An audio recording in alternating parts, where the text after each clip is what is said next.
ಎಲ್ರಿಗೂ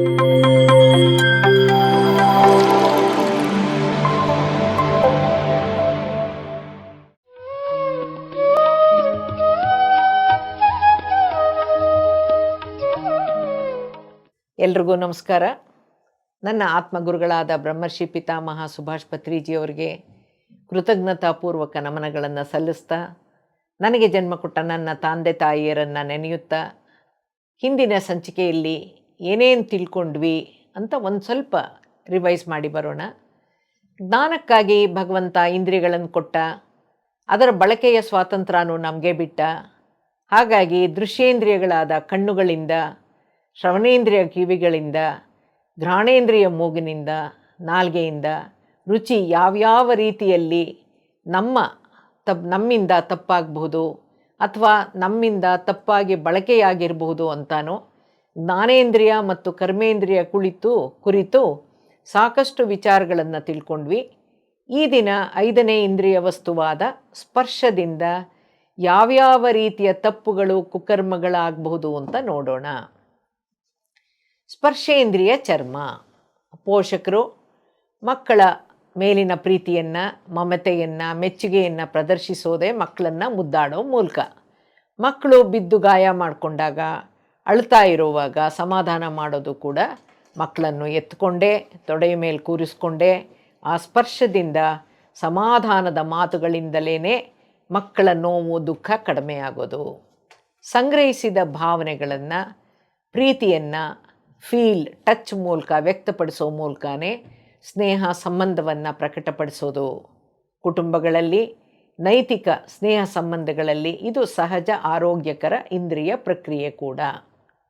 ಈ ಸ್ನೇಹ ಸಂಬಂಧಗಳ ಎಲ್ಲೆ ಮೀರಿದಾಗ, ಇಂದ್ರಿಯ ಚಾಪಲ್ಯಗಳು ಉತ್ಪತ್ತಿಯಾದಾಗ, ಮನಸ್ಸನ್ನು ನಿಗ್ರಹಿಸಲಾಗದೆ ಅವು ಹೋದಂತೆ ಹೋಗೋಕ್ಕೆ ಹರಿಬಿಟ್ಟಾಗ, ಅವರ ಬುದ್ಧಿ ವಿವೇಕ ಕೆಲಸ ಮಾಡದೇ ಇದ್ದಾಗ, ಆತ್ಮಸಾಕ್ಷಿಯ ಅರಿವು ಇಲ್ಲದೇ ಇದ್ದಾಗ, ಕ್ಷಣಿಕ ಸ್ಪರ್ಶ ಸುಖದ ಆಕರ್ಷಣೆಯಿಂದ ಅನೈತಿಕ ಸಂಬಂಧಗಳು ಸೃಷ್ಟಿಯಾಗೋದು ಕೂಡ ಇದೇ ಸ್ಪರ್ಶೇಂದ್ರಿಯದಿಂದ. ಪಡಿಲೇಬೇಕು ಅನ್ನೋ ಹಠ, ಚಟ, ಚಾಪಲ್ಯಕ್ಕೆ ಬಿದ್ದಾಗಲೇ ಅರಿಷಡ್ವರ್ಗಗಳು ತಲೆ ಎತ್ತೋದು. ಅರಿಷಡ್ವರ್ಗಗಳು ಅಂದರೆ ಕಾಮ, ಕ್ರೋಧ, ಮೋಹ, ಲೋಭ, ಮದ ಮತ್ತು ಮತ್ಸರಗಳ ತಲೆ ಎತ್ತಿ ಕೊಲೆಗಳಲ್ಲಿ ಕೊನೆಗೊಳ್ಳಬಹುದು. ಯಾವಾಗ ಮಾನವ ನೈತಿಕತೆಯ ವೈಯಕ್ತಿಕ ಎಲ್ಲೆಗಳನ್ನು ಮೀರಿ ಕ್ಷಣಿಕ ಸ್ಪರ್ಶ ಸುಖಕ್ಕೆ ದಾಸನಾಗ್ತಾನೋ ಆಗ ಅದು ಚಟಕ್ಕೆ ತಿರುಗಿ ಅಧರ್ಮದ ದಾರಿಯಲ್ಲಿ ಸಾಗಿ ಉಪಸ್ಥ ಕರ್ಮೇಂದ್ರಿಯಕ್ಕೆ ದಾಸನಾದರೆ, ಅಂದರೆ ಅಕ್ರಮ ಅನೈತಿಕ ಲೈಂಗಿಕ ಕ್ರಿಯೆಗಳಲ್ಲಿ ತೊಡಗಿದರೆ ಅದರ ಪರಿಣಾಮವಾಗಿ ಮುಂದಿನ ಜನ್ಮಗಳಲ್ಲಿ ಗುಪ್ತಾಂಗಗಳು ನಿಷ್ಕ್ರಿಯವಾಗೋದು, ಗುಪ್ತಾಂಗಗಳಿಗೆ ವಾಸಿ ಆಗದೇ ಇರುವಂಥ ಕಾಯಿಲೆಗಳು ಬರೋದು. ಜೊತೆಗೆ ಮೃಗೀಯ ವರ್ತನೆಗೆ ಇಳಿದರೆ, ಅಂದರೆ ಅತ್ಯಾಚಾರಗಳಲ್ಲಿ ತೊಡಗಿದ್ರೆ, ಕಂಡ ಹೆಣ್ಣನ್ನು ಬಯಸಿ ಅತ್ಯಾಚಾರವೆಸಗೋದ್ರಲ್ಲಿ ತೊಡಗಿದ್ರೆ ಆ ಕರ್ಮ ಫಲವನ್ನು ಅನುಭವಿಸಬೇಕಾಗಿ ಬರುತ್ತಂತೆ.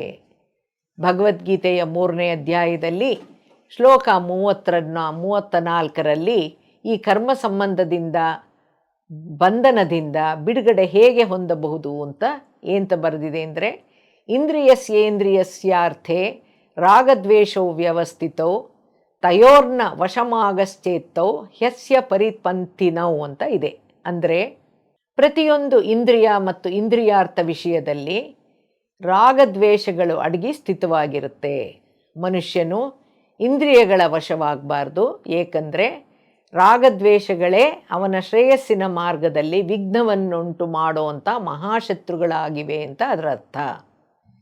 ಯಾವಾಗ ಜ್ಞಾನೇಂದ್ರಿಯಗಳನ್ನು ನೈತಿಕ ಸಿದ್ಧಾಂತದ ವ್ಯಾಪ್ತಿಯಲ್ಲಿ ಬಳಸಿ ಜ್ಞಾನ ಪ್ರಾಪ್ತಿಗೆ ಅವಕಾಶ ಮಾಡದೆ ನೈತಿಕ ವ್ಯಾಪ್ತಿ ಮೀರಿ ಅನೈತಿಕತೆಯ ಸಾಗರದಲ್ಲಿ ವಿಹರಿಸೋಕ್ಕೆ ಹೋದರೆ, ಸಾಗರದ ಸೆಳೆತಕ್ಕೆ ಅಬ್ಬರಿಸೋ ಆ ಅಲೆಗಳಲ್ಲಿ ಮುಳುಗೋ ಸಾಧ್ಯತೆಗಳೇ ಹೆಚ್ಚಾಗಿ ಆತ್ಮನಲ್ಲಿ ನಕಾರಾತ್ಮಕ ಕರ್ಮಗಳು ಉಂಟಾಗಿ ಮುಂದಿನ ಜೀವನದಲ್ಲಿ ಆ ನಕಾರಾತ್ಮಕ ಕರ್ಮಗಳಿಗೆ ತಕ್ಕಂತೆ ಅನುಭವಿಸಬೇಕಾಗಿ ಬರೋದಂತೂ ನಿಶ್ಚಿತ. ತನ್ನ ತಪ್ಪುಗಳು ಅರಿವಾಗೋವರೆಗೂ, ಪಾಪ ಪ್ರಜ್ಞೆ ಅವನಲ್ಲಿ ಕಾಡೋವರೆಗೂ, ತಾನು ಪಶ್ಚಾತ್ತಾಪ ಪಡೋವರೆಗೂ, ಪ್ರಾಯಶ್ಚಿತ್ತ ಮಾಡಿಕೊಳ್ಳೋವರೆಗೂ ಪುನರ್ಜನ್ಮ ಕಟ್ಟಿಟ್ಟ ಬುತ್ತಿ. ವಾಸ್ತವ ಜನ್ಮದಲ್ಲೇ ನೈತಿಕತೆಯನ್ನು ಅರಿತು ನೈತಿಕ ಪ್ರಜ್ಞೆಯಿಂದ ಜೀವಿಸ್ತಾ ಆತ್ಮ ಸಂಯಮವನ್ನು ಕಾಪಾಡಿಕೊಳ್ತಾ ದುಶ್ಚಟಗಳಿಗೆ ಬೀಳದೆ ಇಂದ್ರಿಯ ಚಾಪಲ್ಯಕ್ಕೆ ದಾಸನಾಗದೆ ಪ್ರತಿ ಕ್ಷಣ ತನ್ನ ಹುಟ್ಟಿನ ಉದ್ದೇಶವನ್ನು ಪೂರೈಸೋ ಗುರಿ ಹೊಂದಿದಾಗ ಅವರಿಂದ ಸಕಾರಾತ್ಮಕ ಕಾಯ ವಾಚ ಮನಸ ಕರ್ಮಗಳೇ ಆಗ್ತಾ ಸದ್ಗುಣಗಳು ದೈವಿ ಗುಣಗಳೇ ಅವರಲ್ಲಿ ಮೂಡ್ತಾ ಆಧ್ಯಾತ್ಮಿಕ ಬೆಳವಣಿಗೆ ಆಗುತ್ತೆ. ಜ್ಞಾನೇಂದ್ರಿಯಗಳನ್ನು ತಪ್ಪಾಗಿ ಬಳಸಿದಾಗ ಅದರ ಪರಿಣಾಮಗಳೇನಾಗಬಹುದು ಅನ್ನೋದನ್ನು ನೋಡಿದ್ವಿ. ಈಗ ನೋಡೋಣ ಕರ್ಮೇಂದ್ರಿಯಗಳನ್ನು ತಪ್ಪಾಗಿ ಬಳಸಿದಾಗ ಯಾವ್ಯಾವ ರೀತಿಯಲ್ಲಿ ಅವು ನಕಾರಾತ್ಮಕ ಕರ್ಮಗಳಾಗಿ ಪಾಪಕರ್ಮಗಳಾಗಿ ಪರಿಣಮಿಸುತ್ತೆ ಅಂತ. ಪಂಚಕರ್ಮೇಂದ್ರಿಯಗಳು ಯಾವುವು ಅಂದರೆ ವಾಕ್, ಪಾಣಿ, ಪಾದ, ಪಾಯು ಹಾಗೂ ಉಪಸ್ಥ. ಅಂದರೆ ನಾಲಿಗೆ, ಬಾಯಿ, ಕೈಗಳು, ಕಾಲುಗಳು, ಗುದದ್ವಾರ ಮತ್ತು ಜನನಾಂಗಗಳು. ಅಜ್ಞಾನದಿಂದ ಪಾಪ, ಪಾಪಗಳಿಂದ ರೋಗ, ಕೃತಜನ್ಮ ಪಾಪಂ ವ್ಯಾಧಿರೂಪೇಣ ಪೀಡತೆ ಅನ್ನುವಂಥ ಆಧ್ಯಾತ್ಮಿಕ ಸೂಕ್ಷ್ಮವನ್ನು ಅರಿದೇನೆ ಜ್ಞಾನೇಂದ್ರಿಯಗಳನ್ನು ಕರ್ಮೇಂದ್ರಿಯಗಳನ್ನು ತಪ್ಪಾಗಿ ಬಳಸಿ ಕರ್ಮಚಕ್ರದಲ್ಲಿ ಸಿಲುಕಿಕೊಳ್ತಾ ಇದ್ದೀವಿ ಅನ್ನೋ ಅರಿವು ನಮ್ಮಲ್ಲಿ ಮೂಡಬೇಕು. ನಾವು ತಿಳಿದುಕೊಳ್ಳಲೇಬೇಕಾದಂಥ ವಿಚಾರಗಳು ಯಾವ್ಯಾವುದು ಅಂತಂದರೆ, ಭಗವಂತ ನಮಗೆ ಕೈಗಳನ್ನು ಕೊಟ್ಟಿರೋದು ನಮಸ್ಕಾರದ ಮೂಲಕ ಗೌರವವನ್ನು ಸೂಚಿಸೋಕೆ, ದಾನ ಮಾಡೋಕ್ಕೆ, ಸ್ವೀಕಾರ ಮಾಡೋಕ್ಕೆ, ಏನನ್ನಾದರೂ ಭದ್ರವಾಗಿ ಹಿಡ್ಕೊಳ್ಳೋಕ್ಕೆ, ಊಟ ಮಾಡೋಕ್ಕೆ, ಬರೆಯೋಕ್ಕೆ, ದಾಖಲಿಸೋಕ್ಕೆ, ದುಡಿಯೋಕ್ಕೆ, ಸುಂದರವಾದ ಕಲೆ ರಚಿಸೋಕ್ಕೆ. ಆದರೆ ನಾವು ಅದನ್ನು ಕಳ್ತನ ಮಾಡೋಕ್ಕೆ, ಬೇರೆಯವರ ಆಸ್ತಿಯನ್ನು, ಅವರ ದೇಹವನ್ನು ನಾಶಗೊಳಿಸೋಕ್ಕೆ, ಕೊಲೆ ಮಾಡೋಕ್ಕೆ ಬಳಸಿದರೆ ಅದಕ್ಕೆ ತಕ್ಕ ನಕಾರಾತ್ಮಕ ಪರಿಣಾಮಗಳು, ಕರ್ಮಗಳು ಉಂಟಾಗುತ್ತೆ. ನಮ್ಮಿಂದ ತಪ್ಪಾಗದಂತೆ ಎಚ್ಚರ ವಹಿಸಬೇಕಾಗಿರೋದು, ನಿರ್ಧಾರ ತಗೋಬೇಕಾಗಿರೋದು ನಮ್ಮ ಮನಸ್ಸು ಮತ್ತು ಬುದ್ಧಿಯನ್ನು ನಮ್ಮ ಹಿಡಿತದಲ್ಲಿ ಇಟ್ಟುಕೊಳ್ಳೋದ್ರ ಮೂಲಕ. ಭಗವಂತ ನಮಗೆ ಕಾಲುಗಳನ್ನು ಯಾಕೆ ಕೊಟ್ಟಿದ್ದಾನೆ? ಸ್ವತಂತ್ರವಾಗಿ ನಡೆಯೋಕ್ಕೆ, ಒಂದು ಕಡೆಯಿಂದ ಮತ್ತೊಂದು ಕಡೆಗೆ ಹೋಗೋಕ್ಕೆ. ನಾವು ನಿರ್ಧರಿಸಿರೋ ಜಾಗಕ್ಕೆ ನಮ್ಮ ಕಾಲುಗಳು ನಮ್ಮನ್ನು ಕರ್ಕೊಂಡು ಹೋಗುತ್ತವೆ. ನಮ್ಮ ಚಟ ಜೂಜಾಗಿದ್ದರೆ ಅಲ್ಲಿ ಕರ್ಕೊಂಡು ಹೋಗುತ್ತೆ, ಕುಡಿತ ಆಗಿದ್ದರೆ ಬಾರಕ್ಕೆ ಕರ್ಕೊಂಡು ಹೋಗುತ್ತೆ, ಸ್ತ್ರೀಲೋಲನಾಗಿದ್ದರೆ ವೇಶ್ಯೆಯ ಮನೆಗೋ ಪರಸ್ತ್ರೀಯರ ಮನೆಗೋ ಕರ್ಕೊಂಡು ಹೋಗುತ್ತೆ. ಅದೇ ಆಧ್ಯಾತ್ಮಿ ಆಗಿದ್ದರೆ ಸತ್ಸಂಗಕ್ಕೋ ದೇವಸ್ಥಾನಕ್ಕೋ ಧ್ಯಾನಕ್ಕೋ ಕರ್ಕೊಂಡು ಹೋಗುತ್ತೆ. ವಿದ್ಯಾರ್ಥಿಯಾಗಿದ್ದರೆ ಶಾಲಾ ಕಾಲೇಜಿಗೆ ಕರ್ಕೊಂಡು ಹೋಗುತ್ತೆ. ಆಯ್ಕೆ ನಿಮಗೆ ಬಿಟ್ಟಿದ್ದು. ಆದ್ದರಿಂದನೇ ಎಲ್ಲಿಗೆ ಹೋಗಬೇಕು, ಯಾಕೆ ಹೋಗಬೇಕು ಅನ್ನೋ ಗುರಿ ಇರಬೇಕು. ಏನು ಮಾಡಬೇಕು, ಏನು ಮಾಡಬಾರ್ದು ಅನ್ನೋ ಅರಿವಿರಬೇಕು. ಎಲ್ಲಿಗೆ ಹೋಗಬೇಕು, ಎಲ್ಲಿಗೆ ಹೋಗಬಾರ್ದು ಅನ್ನೋವಂಥ ಜ್ಞಾನ, ಅರಿವು, ಪ್ರಜ್ಞೆ ನಮ್ಮಲ್ಲಿರಬೇಕು. ಮಾರ್ಗದರ್ಶನ ಕೊಡೋಕ್ಕೆ ಗುರಿನೂ ಇರಬೇಕು, ಮಾರ್ಗದರ್ಶನ ಕೊಡೋಕ್ಕೆ ಗುರುನೂ ಇರಬೇಕು. ಅದಕ್ಕೆ ಹೇಳೋದು ಗುರಿ ಮುಂದೆ ಗುರು ಹಿಂದೆ ಇರಬೇಕು ಅಂತ ಹೇಳೋದು.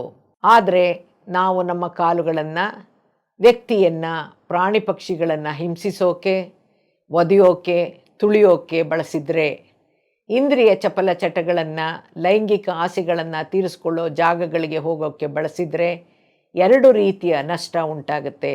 ಒಂದು ಕಡೆ ಹಿಂದಿನ ಜನ್ಮಗಳಲ್ಲಿ ನಮ್ಮ ಸನ್ನಡತೆಯಿಂದ ಸತ್ಕಾರ್ಯಗಳಿಂದ ಸಂಪಾದನೆ ಮಾಡಿರುವಂಥ ಪುಣ್ಯ ಭಾಗ್ಯಗಳನ್ನು ಈ ಜನ್ಮದ ತಪ್ಪು ಕರ್ಮಗಳಿಂದ ಕಳ್ಕೊತೀವಿ.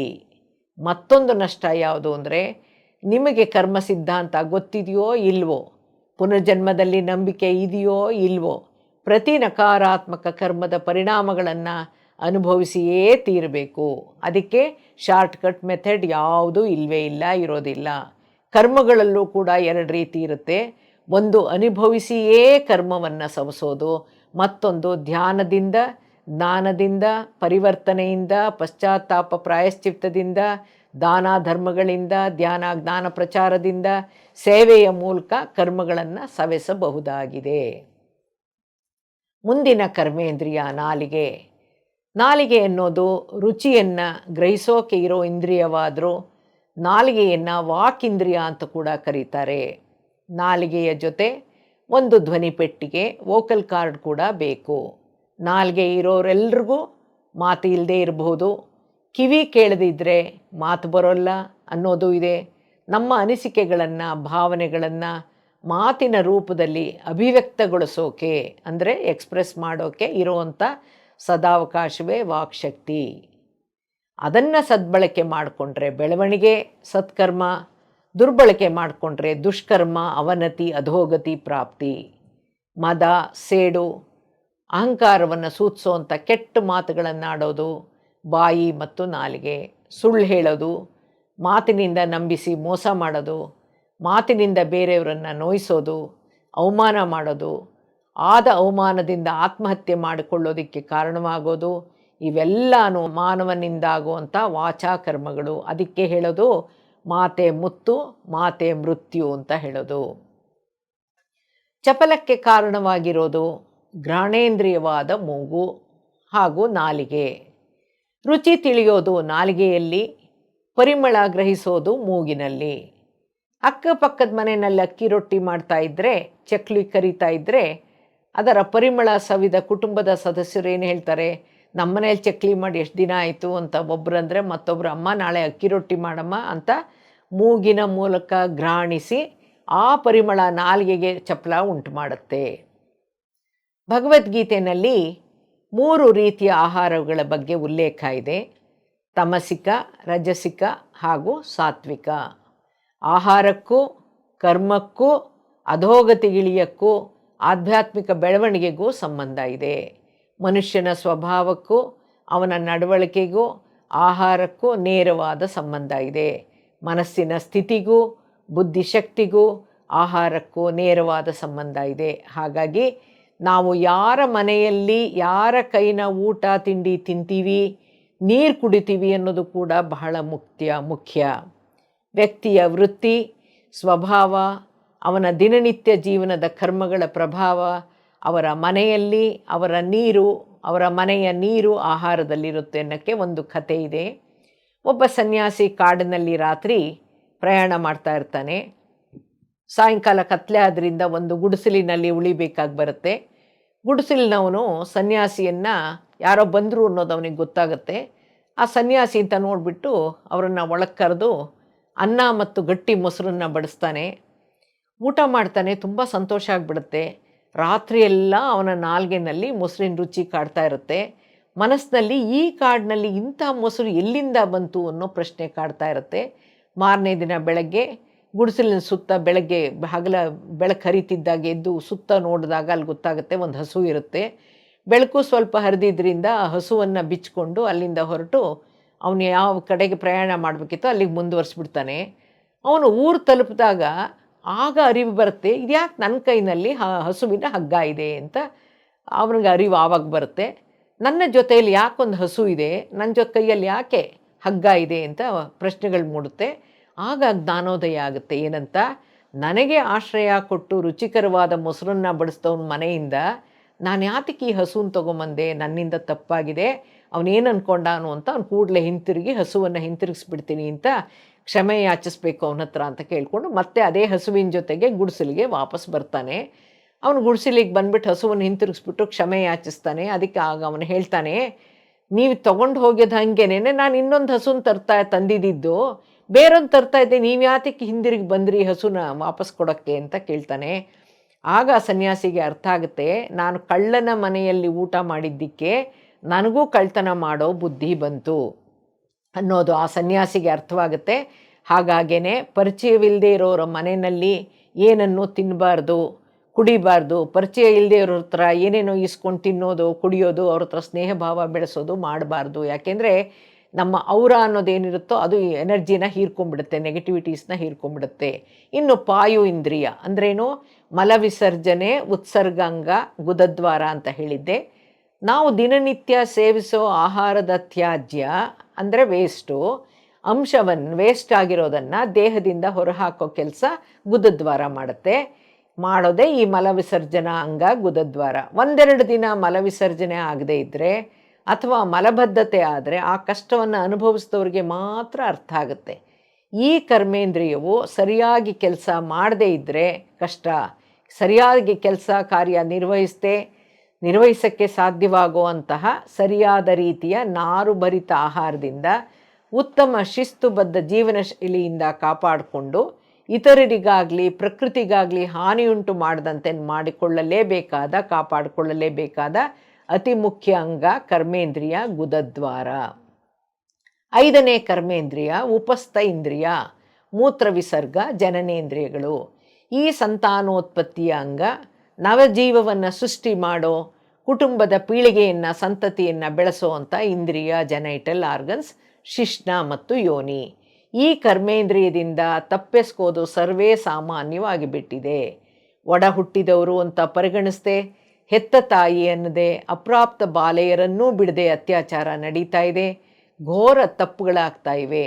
ತಮ್ಮ ಲೈಂಗಿಕ ತೃಪ್ತಿಗಾಗಿ ಅಪ್ರಾಪ್ತ ವಯಸ್ಸಿನ ಹೆಣ್ಣು ಮಕ್ಕಳನ್ನು ಶೋಷಣೆಗೊಳಪಡಿಸೋದು, ಒಂಟಿ ಹೆಣ್ಣು ಮಕ್ಕಳನ್ನ ಅಪಹರಣ ಮಾಡಿ ಸಾಮೂಹಿಕ ಅತ್ಯಾಚಾರ ಮಾಡಿ ಕೊಲ್ಲೋದು, ವೇಶ್ಯಾವಾಟಿಕೆ ನಡೆಸೋದು ಘನಘೋರ ಕರ್ಮ.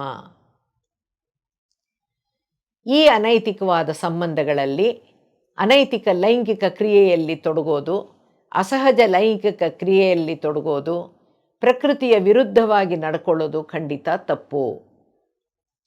ವ್ಯಕ್ತಿ ಯಾವುದೇ ಉತ್ತಮ ವರ್ಗದಲ್ಲಿ, ಎಂತಹ ಸುಸಂಸ್ಕೃತರ ಕುಟುಂಬದಲ್ಲಿ ಹುಟ್ಟಿದ್ರೂ, ಉತ್ತಮ ಸ್ಥಿತಿಯಲ್ಲಿ ಬದುಕ್ತಿದ್ರೂ ಆತ್ಮಸಾಕ್ಷಿಗೂ ಹೆದರದೆ ಅವನ ಅಧರ್ಮಯುತ ಅನೈತಿಕ ಕರ್ಮಗಳಿಂದ ಅವನು ಮಾನವ ಜನ್ಮವನ್ನು ಕಳ್ಕೊಳ್ಳೋಕ್ಕೆ, ಕುಟುಂಬದಿಂದಲೂ ಸಮಾಜದಿಂದಲೂ ತಿರಸ್ಕೃತನಾಗೋಕ್ಕೆ, ಮರ್ಮಾಂಗದ ಗೌಪ್ಯ ಕಾಯಿಲೆಗಳಿಗೆ ತುತ್ತಾಗೋಕ್ಕೆ ಕಾರಣ ಅವನ ಗತ ಜನ್ಮಗಳ ನಡವಳಿಕೆಗಳು, ಚಟಗಳು, ವಾಸನೆಗಳು, ಸ್ನೇಹ ಸಹವಾಸಗಳು.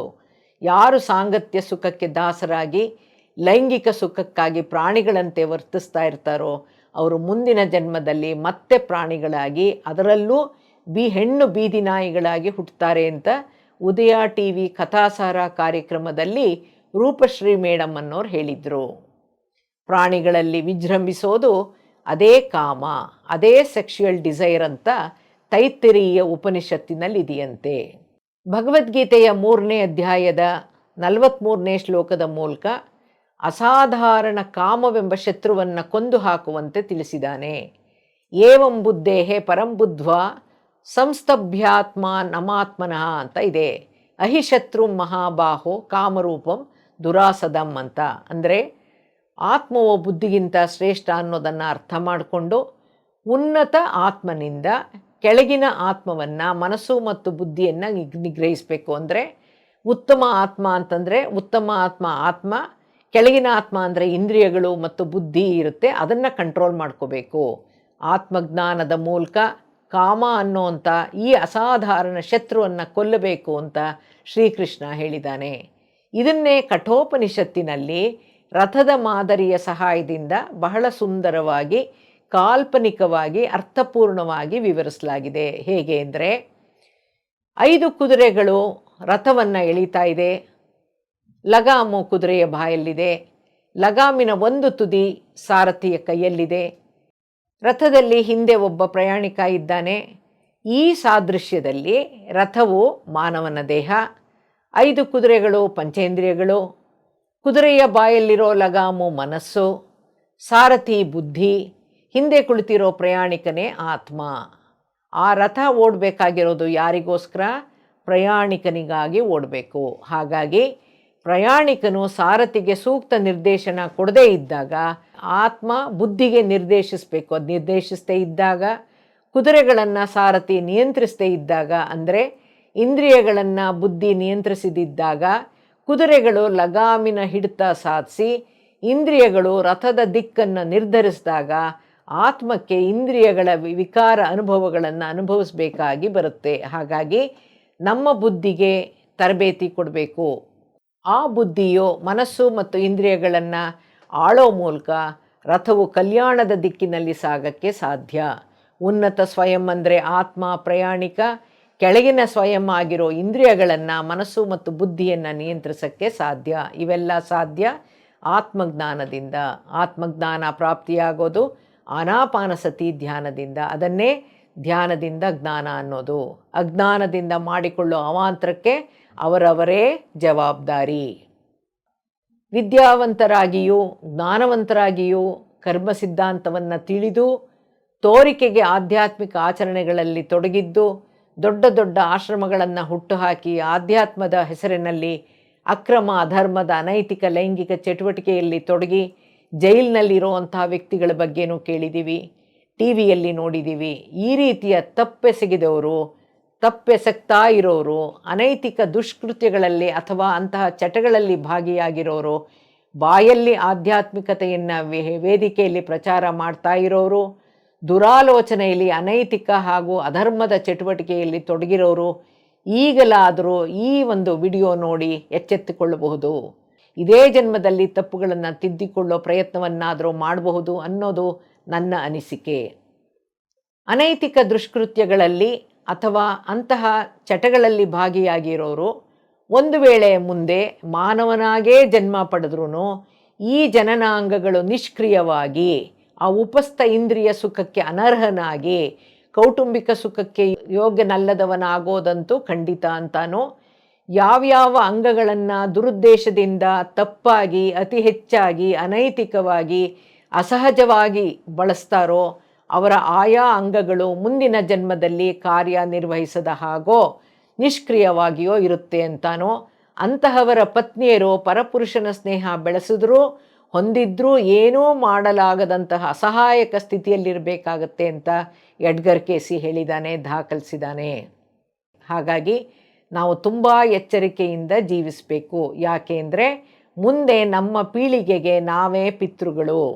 ನಾವು ಮಾಡೋ ತಪ್ಪುಗಳು ನಮ್ಮ ಪೀಳಿಗೆಯ ಮೇಲೆ ದೋಷಗಳಾಗಿ ಪ್ರಭಾವ ಬೀರೋದು ಖಂಡಿತ. ಒಂದು ಮುಖ್ಯ ವಿಷಯ ನಮಗೆ ಗೊತ್ತಿರಬೇಕು, ನಮ್ಮ ಮಕ್ಕಳು ಮೊಮ್ಮಕ್ಕಳು ನಮ್ಮ ಪೀಳಿಗೆ ಆರೋಗ್ಯವಾಗಿ ಆನಂದವಾಗಿ ಅಭಿವೃದ್ಧಿಕಾರಕವಾಗಿರಬೇಕು ಅಂದರೆ ಈ ಜನ್ಮದಲ್ಲಿ ನಾವು ಅಂತಹ ದೋಷಯುಕ್ತ ಕೆಲಸಗಳನ್ನಾಗಲಿ ಅಧರ್ಮಯುತ ಅನೈತಿಕ ಹಾನಿಕರ ಕೆಲಸಗಳಲ್ಲಿ ತೊಡಗಬಾರ್ದು. ಇಂದಿನ ನಮ್ಮ ಅಧರ್ಮ, ಅನ್ಯಾಯ, ಅಪಚಾರ, ಮೋಸದ ಪ್ರತಿಫಲ ಇದೇ ಜನ್ಮದಲ್ಲಿ ಬರೋದಿಲ್ಲ. ನಾವು ದೇಹ ಬಿಟ್ಟ ಮೇಲೆ ನಾವು ನಮ್ಮ ಪೀಳಿಗೆಗೆ ಪಿತೃಗಳು. ನಮ್ಮ ಪೀಳಿಗೆಯ ಜೀವನದ ಮೇಲೆ ನಮ್ಮ ಪಾಪಕೃತ್ಯಗಳು ಪ್ರಭಾವ ಬೀರೋದು 100% ಸತ್ಯ. ಹಾಗಾಗಿ ಸಮಾಜದಲ್ಲಿ ಜನಗಳು ಮಾತಾಡೋದನ್ನು ಕೇಳ್ತಾ ಇರ್ತೀವಿ. ಏನಂತ, ಅವ್ರ ತಾತ ಮುತ್ತಾತ ಪುಣ್ಯಾತ್ಮರು ಮಹಾತ್ಮರು ಅವರ ಒಳ್ಳೆಯ ಕೆಲಸ ಇವತ್ತು ಅವರ ಮೊಮ್ಮಕ್ಕಳನ್ನು ಕಾಪಾಡ್ತಾ ಇದೆ ಅಂತನೋ, ಅದಕ್ಕೆ ವಿರುದ್ಧವಾಗಿ ಅಜ್ಜಿ ತಾತ ಮಾಡಬಾರದ್ದನ್ನು ಮಾಡಿ ಎಲ್ಲರನ್ನೂ ಗೋಳು ಹೊಯ್ಕೊಂಡು ಕಾಡಿ ಹೋದರೂ ಅವ್ರು ಮಾಡಿದ ಕೆಲಸಕ್ಕೆ ಈಗ ಮೊಮ್ಮಕ್ಕಳು ಅನುಭವಿಸ್ತಾ ಇದ್ದಾರೆ ಅಂತ ಅನ್ನೋದು ಕೂಡ ಕೇಳಿದ್ದೀವಿ. ನಮ್ಮ ಪೀಳಿಗೆಯನ್ನು ಯಾವ ದಾರಿಯಲ್ಲಿ ಸುಗಮವಾಗಿ ನಡೆಸಬೇಕು ಅನ್ನೋ ಅರಿವು ಮತ್ತು ವಿವೇಕದಿಂದ ಸತ್ಯವಾದ, ನ್ಯಾಯಯುತವಾದ, ಧರ್ಮಯುತವಾದ ಜೀವನ ಸಾಗಿಸ್ತಾ ತಮ್ಮ ತಮ್ಮ ಸ್ವಭಾವಗಳಲ್ಲಿ ನಡವಳಿಕೆಯಲ್ಲಿ ಪರಿವರ್ತನೆ ತಂದುಕೊಂಡು ಮೌಲ್ಯಯುತ ಬಾಳು ಬಾಳುತ್ತಾ ಮಾದರಿಯಾಗಿ ಬದುಕಿದರೆ ಮಾನವನಾಗಿದ್ದಕ್ಕೂ ಸಾರ್ಥಕ. ಆದರೆ ಮನುಷ್ಯನ ಸ್ವಭಾವ ಹೇಗಿರುತ್ತೆ ಅಂದರೆ, ತಾನು ಹೇಗಿದ್ದ, ಯಾವ್ಯಾವ ಘೋರ ತಪ್ಪುಗಳು ತನ್ನಿಂದಾಗಿದೆ, ಇಷ್ಟು ವರ್ಷಗಳಲ್ಲಿ ಕುಟುಂಬ ಧರ್ಮದಲ್ಲಿ ಎಲ್ಲೆಲ್ಲಿ ನಾನು ಎಡವಿದ್ದೀನಿ, ನನ್ನ ಕುಟುಂಬಕ್ಕೆ ನನ್ನ ಆತ್ಮಸಾಕ್ಷಿಗೆ ನಾನು ಮಾಡಿರೋ ಅನ್ಯಾಯಗಳಾದರೂ ಏನು, ಮಾಡಬಾರ್ದಂಥ ಕೆಲಸ ನಾನೇನೇನು ಮಾಡಿದ್ದೀನಿ, ತನ್ನಿಂದ ಯಾವ್ಯಾವ ಲೋಪ ದೋಷಗಳಾಗಿವೆ, ತನ್ನ ನಡೆ ನುಡಿ ಎಲ್ಲೆಲ್ಲಿ ಹೀನಾಯವಾಗಿತ್ತು, ಧರ್ಮಯುತವಾಗಿ ಮಾಡಬೇಕಾದ್ದನ್ನು ನಾನು ಯಾವ್ಯಾವ್ದು ಮಾಡಿಲ್ಲ ಅನ್ನೋವಂಥ ಆತ್ಮವಿಮರ್ಶನೆ ಮಾಡಿಕೊಳ್ಳದೇನೆ ಎಲ್ಲವನ್ನ ವಿಶ್ಲೇಷಿಸ್ತಾ ಧರ್ಮರಾಯಂತರ ಯಾರ್ಯಾರು ಹೇಗಿರಬೇಕು, ಏನು ಮಾಡಬೇಕಿತ್ತು, ಅವ್ರು ಮಾಡಿದ ತಪ್ಪುಗಳನ್ನು ತೋರಿಸ್ತಾ ಕಂಡು ಹುಡುಕ್ತಾ ಭಾಷಣ ಬಿಗಿಯೋರೇ ಜಾಸ್ತಿ. ಅವರಿಗೆ ಗೊತ್ತಿಲ್ಲ ಯಾವ್ಯಾವುದು ಸರಿ ಇಲ್ಲ, ಯಾರ್ಯಾರು ಸರಿ ಇಲ್ಲ, ಯಾವ್ದು ಹೇಗೆ ಮಾಡಿದರೆ ಸರಿ ಇತ್ತು ಅಂತ ಸಕಲ ಕಲಾ ವಲ್ಲಭನಂತೆ ವಿಶ್ಲೇಷಣೆ ಮಾಡ್ತಾ ಇರ್ತಾರೋ ಅವರಿಗೆ ಮುಕ್ತಿ ಅನ್ನೋದು ಕನ್ನಡಿಯಲ್ಲಿರೋ ಗಂಟು. ನೂರಾರು ಪುನರ್ಜನ್ಮಗಳಂತ ಅವರಿಗೆ ಗಟ್ಟಿ. ಯಾಕೆ ಅಂದರೆ ಅವರೆಲ್ಲರ ದೋಷಗಳನ್ನು ಅವರನ್ನೆಲ್ಲ ಸರಿ ಮಾಡಿ ತೋರಿಸೋಕೆ ಹೊಸ ಗುರುಗಳೊಂದಿಗೆ ಇದೇ ಭೂಮಿಯಲ್ಲಿ ಹುಟ್ಟುತ್ತಾ ಇರಬೇಕಂತೆ. ನಾವೇನು ಸರಿ ಇಲ್ಲ ಅಂತ ಸರಿ ಮಾಡೋದು ಮತ್ತೆ ಭೂಮಿಗೆ ಕಳಿಸ್ತಾನಂತೆ ಭಗವಂತ. ಆಗ ಏನೋ ಕೊಚ್ಕೊಳ್ತಾ ಇದೆಯಲ್ಲ, ನಿನಗೆಲ್ಲ ಗೊತ್ತು ಅನ್ನೋ ಹಾಗೆ ಕಂಡಿದ್ದನ್ನೆಲ್ಲ ವಿಮರ್ಶೆ ಮಾಡ್ತಾ ಹೇಗೆ ಮಾಡಬೇಕಿತ್ತು ಅಂತ ಹೇಳ್ತಾ ಇದೆಯಲ್ಲ, ಈಗ ಮಾಡಿ ತೋರಿಸು ಅಂತ ನೂರಾರು ಪುನರ್ಜನ್ಮಕ್ಕೆ ಅವಕಾಶ ಕಲ್ಪಿಸಲಾಗುತ್ತಂತೆ. ಅದಕ್ಕೆ ಮಾತು ಬರುತ್ತೆ ಅಂತನೋ, ತಾನೇ ಸತ್ಯವಂತ ಅಂತನೋ ಪೋಸ್ ಕೊಟ್ಟು ಕೊಚ್ಚಿಕೊಳ್ಳೋಕ್ಕೂ ಆಡು ಮುಟ್ಟಿದ ಸೊಪ್ಪಿಲ್ಲ ಅನ್ನೋವಂತೆನೋ ಸದಾಕಾಲ ಅನುಪಯುಕ್ತ ವಿಮರ್ಶೆ ಮಾತಾಡ್ತಾ ಇರಬಾರ್ದು. ನಾವೀಗ ಈ ಜನ್ಮದಲ್ಲಿ ಒಪ್ಪಿಕೊಂಡು ಬಂದಿರೋ ಕೆಲಸಗಳನ್ನು, ಹುಟ್ಟಿನ ಉದ್ದೇಶವನ್ನು ತಿಳ್ಕೊಂಡು ಸರಿಯಾಗಿ ಪರಿಪೂರ್ಣವಾಗಿ ಮಾಡಿ ಮುಗಿಸಬೇಕಿದೆ ಅನ್ನೋ ಅರಿವು ಜ್ಞಾನ ನಮಗೆ ಇರಬೇಕೇ ಹೊರತು ಎಲ್ಲರನ್ನ ವಿಮರ್ಶನೆ ಮಾಡೋದು ನಮ್ಮ ಕೆಲಸವಲ್ಲ.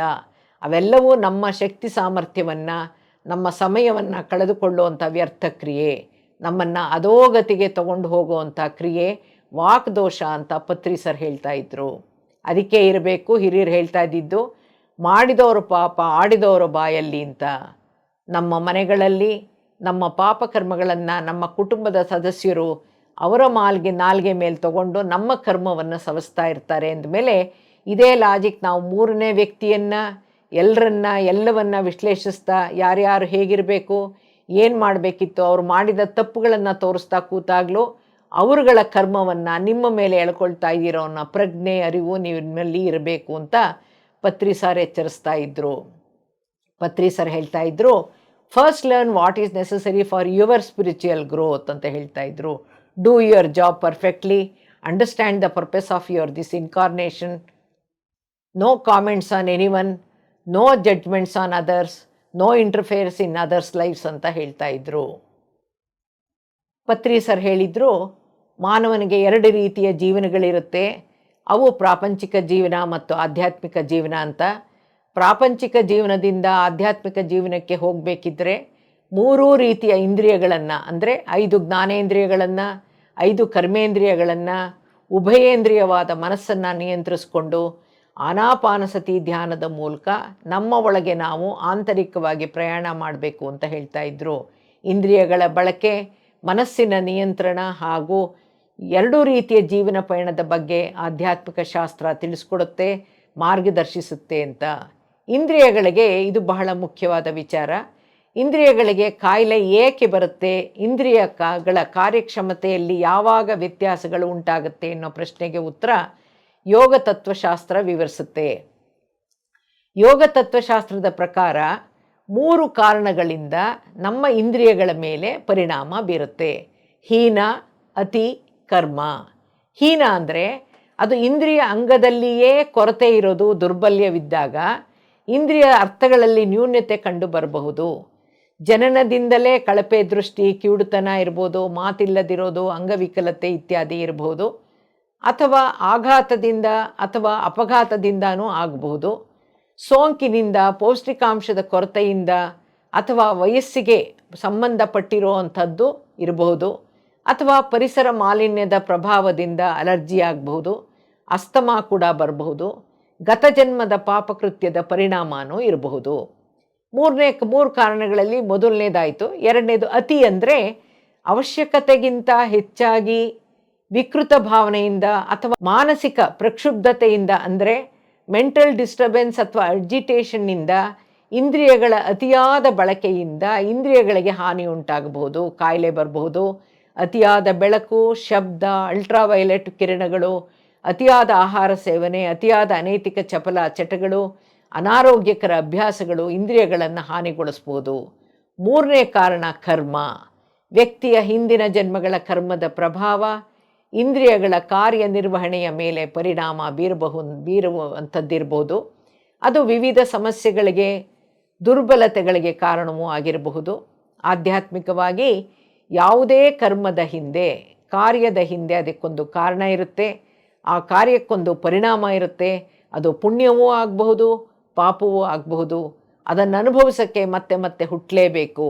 ಈ 3 ಕಾರಣಗಳು, ಹೀನ, ಅತಿ ಮತ್ತು ಕರ್ಮದ ಪ್ರಭಾವ ಇಂದ್ರಿಯಗಳ ಮೇಲಾಗಿರೋದನ್ನು, ಕಾರಣಗಳನ್ನು ನಾವೇ ಧ್ಯಾನ ಯೋಗದ ಮೂಲಕ, ಧ್ಯಾನ ಸಾಧನೆಯ ಮೂಲಕ, ಆತ್ಮಾವಲೋಕನದ ಮೂಲಕ, ಆಧ್ಯಾತ್ಮಿಕ ಶಾಸ್ತ್ರದ ಮೂಲಕ, ತಿಳುವಳಿಕೆಯ ಮೂಲಕ ಕಾರಣಗಳನ್ನು ಗ್ರಹಿಸೋದು ಮಾತ್ರವಲ್ಲದೆ ಪರಿಹಾರಕ್ಕೂ ಪ್ರಯತ್ನಿಸಬಹುದು, ಕರ್ಮದ ಪರಿಣಾಮವನ್ನು ಅಳಿಸಿಕೊಳ್ಳಬಹುದು.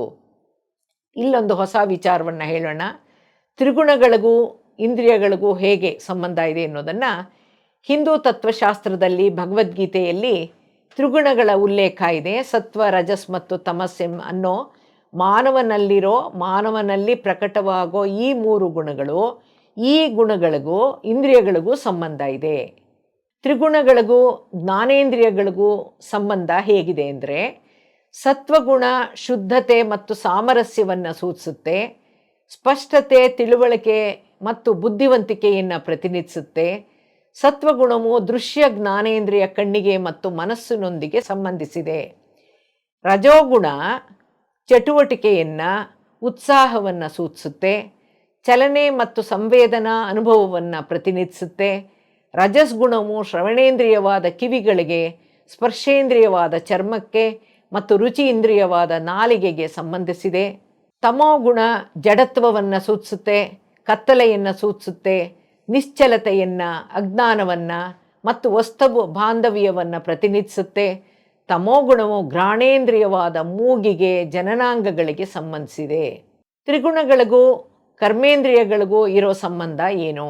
ಸತ್ವಗುಣ ನಿಸ್ವಾರ್ಥ ಕ್ರಿಯೆಯನ್ನು ಪ್ರತಿನಿಧಿಸಿ ಕರ್ಮೇಂದ್ರಿಯಗಳಾದ ವಾಕ್ ಮತ್ತು ಕೈಗೆ ಸಂಬಂಧಿಸಿದ್ದು. ಅಂಥವರು ಮೃದುಭಾಷೆಗಳಾಗಿರ್ತಾರೆ, ಸತ್ಯವಾಕ್ ಪರಿಪಾಲರಾಗಿರ್ತಾರೆ. ರಜೋಗುಣ ಚಟುವಟಿಕೆಯನ್ನು, ಆಕರ್ಷಣೆ ಮತ್ತು ಉತ್ಸಾಹವನ್ನು ಸೂಚಿಸ್ತಾ ಕರ್ಮೇಂದ್ರಿಯವಾದ ಪಾದಗಳ ಮತ್ತು ಉಪಸ್ಥ ಕ್ರಿಯೆಗೆ, ಸಂತಾನೋತ್ಪತ್ತಿಗೆ ಸಂಬಂಧಪಟ್ಟಿರುತ್ತೆ. ತಮೋಗುಣ ಜಡತ್ವವನ್ನು ಸೂಚಿಸ್ತಾ ಕರ್ಮೇಂದ್ರಿಯವಾದ ಗುದದ್ವಾರಕ್ಕೆ, ವಿಸರ್ಜನೆಗೆ ಸಂಬಂಧಪಟ್ಟಿರುತ್ತೆ. ತ್ರಿಗುಣಗಳಿಗೂ ಚತುರ್ವಿಧ ಪುರುಷಾರ್ಥಗಳಿಗೂ ಸಂಬಂಧ ಇದೆಯಾ ಅಂತ ನೋಡೋಣ. ಧರ್ಮ, ಅರ್ಥ, ಕಾಮ, ಮೋಕ್ಷ ಅನ್ನೋದನ್ನು ಚತುರ್ವಿಧ ಫಲಪುರುಷಾರ್ಥ ಅಂತ ಹೇಳ್ತಾರೆ.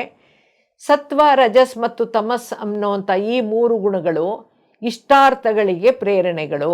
ಈ ಮೂರೂ ಗುಣಗಳು ಕೂಡ ಇಷ್ಟಾರ್ಥಗಳಿಗೆ ಪ್ರೇರಣೆಗಳು.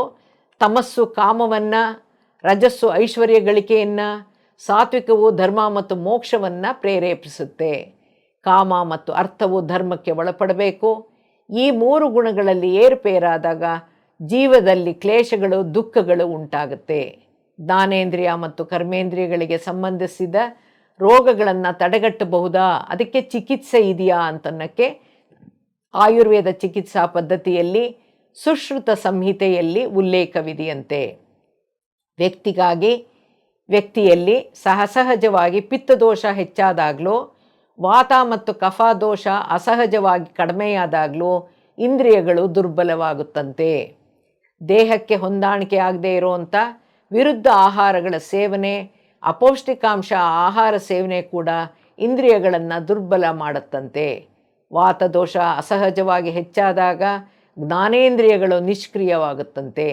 ಸರಿಯಾದ ಕೊಬ್ಬು ಮತ್ತು ಪ್ರೋಟೀನ್ ಅಂಶದ ಕೊರತೆಯಾದಾಗ ಶ್ರವಣೇಂದ್ರಿಯಕ್ಕೆ ತೊಂದರೆ ಉಂಟಾಗುತ್ತಂತೆ. ಆಯುರ್ವೇದದಲ್ಲಿ ಜ್ಞಾನೇಂದ್ರಿಯ ಮತ್ತು ಕರ್ಮೇಂದ್ರಿಯಗಳಿಗೆ ಸಂಬಂಧಿಸಿದಂಥ ರೋಗಗಳಿಗೆ, ನ್ಯೂನತೆಗಳಿಗೆ ಚಿಕಿತ್ಸೆ ಇದೆಯಂತೆ. ಕಣ್ಣುಗಳಿಗೆ ಅಂಜನ, ಬಿದಲಕ, ಪ್ರಕ್ಷಾಲನ, ತರ್ಪಣ ಹಾಗೂ ಪುಟಪಾಕ ಅನ್ನುವಂಥ ವಿವಿಧ ಚಿಕಿತ್ಸಾ ವಿಧಾನಗಳಿವೆ. ಕಣ್ಣಿಗೆ ದ್ರವ ಔಷಧಗಳನ್ನು, ಸಸ್ಯರಸಗಳನ್ನು, ರೆಪ್ಪೆಗೆ ಪೇಸ್ಟ್ ಹಾಕುವಂಥ ಚಿಕಿತ್ಸಾ ಪದ್ಧತಿಗಳಿವೆ. ಕಿವಿಗೆ ಕರ್ಣಪೂರಣ ಮತ್ತು ಕರ್ಣಧೂಪನ ಮಾಡ್ತಾರೆ. ಕಿವಿಗೆ ಔಷಧೀಯ ಎಣ್ಣೆ ತುಂಬೋದು, ಕಿವಿಗೆ ಔಷಧೀಯ ಹೊಗೆ ಹಾಕುವಂಥ ಚಿಕಿತ್ಸೆ ಮಾಡ್ತಾರೆ. ಮೂಗಿನ ಸಮಸ್ಯೆಗಳಿಗೆ ನತ್ಸ್ಯ ಅನ್ನುವಂಥ ಔಷಧೀಯ ಹೊಗೆಯನ್ನು ಇನ್ಹಲೇಷನ್ ಮಾಡಿಸ್ತಾರೆ. ನಾಲಿಗೆಯ ರುಚಿಯ ಸಮಸ್ಯೆಗಳಿಗೆ ಕವಲ ಮತ್ತು ಗಂಡೂಷ ಅನ್ನೋ ಚಿಕಿತ್ಸೆ, ಅಂದರೆ ಬಾಯಿಗೆ ಔಷಧೀಯ ಎಣ್ಣೆ ಅಥವಾ ಸಸ್ಯ ರಸದ್ರವಗಳನ್ನು ತುಂಬಿ ಚಿಕಿತ್ಸೆ ಕೊಡ್ತಾರೆ. ಚರ್ಮ ಮತ್ತು ಕೈಕಾಲುಗಳಿಗೆ ಎಣ್ಣೆ ಮಸಾಜ್, ಶಾಖ, ಆವಿ ಕೊಡ್ತಾರೆ. ಗುದದ್ವಾರಕ್ಕೆ ಎನಿಮಾ ಬಸ್ತಿ ಕೊಡ್ತಾರೆ. ಲೈಂಗಿಕ ಸಮಸ್ಯೆಗಳಿಗೆ ಎನಿಮಾ ಬಸ್ತಿ, ಉತ್ತರ ಬಸ್ತಿ ಅನ್ನೋ ಚಿಕಿತ್ಸೆಗಳಿವೆ. ನೋಡಿದ್ರಲ್ಲ ವೀಕ್ಷಕರೇ, ಆ ಪರಮಾತ್ಮ ನಮ್ಮನ್ನು ಎಷ್ಟು ಚೆನ್ನಾಗಿ ಸೃಷ್ಟಿ ಮಾಡಿದ್ದಾನೆ, ನಾವೆಲ್ಲ ಎಷ್ಟು ಪುಣ್ಯವಂತರು ಅಂತ. ನಮ್ಮ ಇಂದ್ರಿಯಗಳಲ್ಲಿ ಯಾವುದೇ ಲೋಪದೋಷಗಳಿಲ್ಲ, ನ್ಯೂನತೆ ಇಲ್ಲ. ಇದೇ ಜನ್ಮದಲ್ಲಿ ಮುಕ್ತಿ ಮೋಕ್ಷ ಮಾರ್ಗ ಪತ್ರಿಸರ ಮೂಲಕ ಸಿಕ್ಕಿದೆ. ಇಂದ್ರಿಯಗಳೆಲ್ಲವೂ ಸೇರಿದಂತೆ ನಮ್ಮಲ್ಲಿ 24 ಅಂಶಗಳೆಲ್ಲವೂ ಸರಿ ಇದ್ದು ನಾವು ತಮೋಗುಣದಲ್ಲಿ ಜೀವಿಸ್ತಾ ಇದ್ದೀವಿ. ರಜೋಗುಣದಲ್ಲಿ ವಸ್ತುಗಳ ಮೇಲೆ ಬಾಂಧವ್ಯವನ್ನು ಬೆಳೆಸ್ಕೊಳ್ತಾ ಇದ್ದೀವಿ. ಸಾತ್ವಿಕ ಗುಣಗಳನ್ನು ಬೆಳೆಸಿಕೊಳ್ತಾ ಆನಾಪಾನಸತಿ ಧ್ಯಾನದ ಮೂಲಕ ಮುಕ್ತಿ ಮೋಕ್ಷದ ಧರ್ಮಯುತ ಮಾರ್ಗದಲ್ಲಿ ಸಾಗೋಣ. ಜ್ಞಾನೇಂದ್ರಿಯ ಮತ್ತು ಕರ್ಮೇಂದ್ರಿಯಗಳ ಕುರಿತು ನಾನೇನು ತಿಳ್ಕೊಂಡಿದ್ದೀನೋ ಅಷ್ಟನ್ನು ನಿಮಗೆ ತಿಳಿಸೋವಂಥ ಪ್ರಯತ್ನ ಮಾಡೋಕ್ಕೆ ಒಂದು ಅವಕಾಶ ಕಲ್ಪಿಸಿದ PMC ವಾಹಿನಿಗೆ, ಕನ್ನಡ ವಾಹಿನಿಗೆ ಧನ್ಯವಾದಗಳನ್ನು ಅರ್ಪಿಸ್ತಾ ಇದ್ದೀನಿ. Thank you. PMC Kannada channel ಅನ್ನು ಲೈಕ್ ಮಾಡಿ, ಶೇರ್ ಮಾಡಿ, ಸಬ್ಸ್ಕ್ರೈಬ್ ಮಾಡಿ ಮತ್ತು ಮಾಡಿಸಿ. ಎಲ್ಲರಿಗೂ ಧನ್ಯವಾದಗಳು.